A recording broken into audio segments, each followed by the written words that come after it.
নমস্কার বন্ধুরা, আমি সরস্বতী আবারও হাজির হয়েছি নতুন ব্লকের সঙ্গে। তো এই শাকটাকে কি আপনারা চিনতে পারছেন? এটা মেথি শাক। আজকের আমার রেসিপি মটর মেথি। তো দেখুন মটর মেথি আমি কীভাবে বানাবো আপনাদেরকে আবার আমি যখন আমি মটর মেথিটা বানাবো দেখাবো। তো এখন বেছে নিচ্ছি, কিভাবে বেছে নিচ্ছি। অনেকে মেথি শাক বাছতে জানে না, বলে যে কিভাবে বাছতে হয়। তো দেখুন এইভাবে এই মেথি শাকটা আমি বেছে নিচ্ছি। আর মেথি শাকটা শরীরের পক্ষে খুব উপকার, আপনারা তো জানেন মেথি কত উপকার শরীরের পক্ষে। মেথি শাক খাওয়াও ওরকম উপকার। যাদের সুগার আছে তাদের জন্য তো খুবই উপকার, কেননা আমি তো জানি আমার নিজেরই সুগার আছে, তাই জন্য আমি এই মেথি শাক উঠলে প্রায় দিনই মেথি শাক খাই। আপনাদের যদি বাড়িতে কারোর এরকম ধরনের মানে সুগার থাকে তাকেও বেশি বেশি করে মেথি শাক খাওয়ান। বেছে নিয়ে আমি কিভাবে রেসিপিটা বানাচ্ছি প্রথম থেকে শেষ পর্যন্ত আপনারা আমার ব্লগটা দেখতে থাকুন। তো দেখুন মেথি শাকটা আমি তখন ভালো করে বেছে তখন কেটে ধুয়ে নিয়ে চলে এসেছি রান্না করে ফের। তো দেখুন এবারে আমি মটর মেথিটা বানানো শুরু করছি।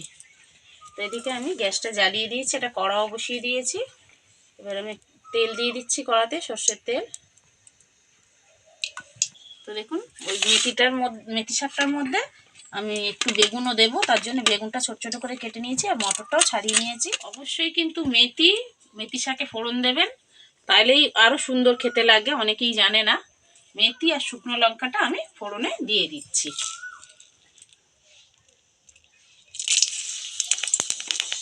মেথি শাকের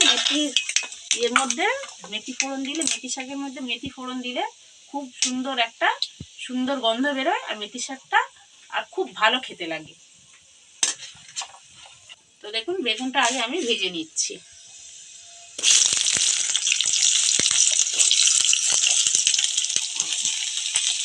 অনেকেই কিন্তু জানে না যে মেথি শাকে কি ফোড়ন দিতে হয়।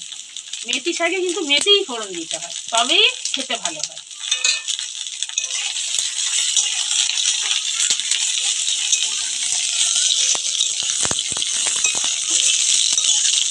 বেগুনটা আমি একটু লাল করে ভেজে নেবো, তারপরে মেথি শাকটা দিয়ে দেবো এর মধ্যে। তো দেখুন বেগুনটা লাল করে ভাজা হয়ে গেছে, বুঝতেই পারছেন। এবার আমি শাকটা দিয়ে দেবো, মেথি শাকটা দিয়ে দিচ্ছি।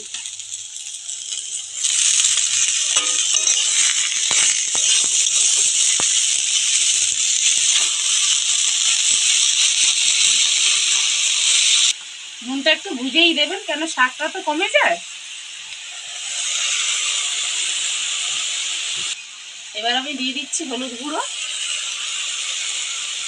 আর একটু লঙ্কা গুঁড়ো দিয়ে দিচ্ছি, ভাজাটা খেতে ভালো হয়।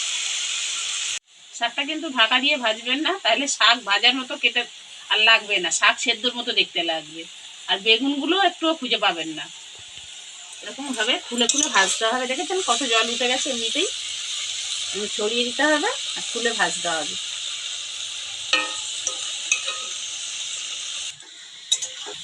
এইটাই কিন্তু প্রধান উপকরণ মটর মেথি। তো দেখুন এবার আমি মটরটা দিয়ে দিচ্ছি।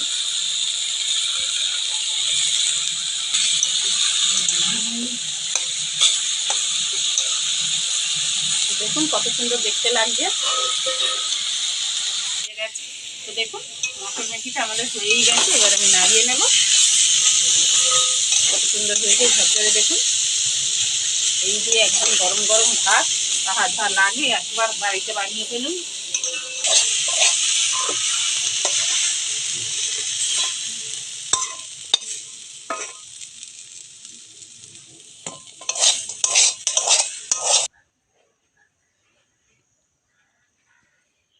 আজকের এই দুর্দান্ত মটর মেথি রেসিপিটা একদম খাওয়ার জন্য রেডি।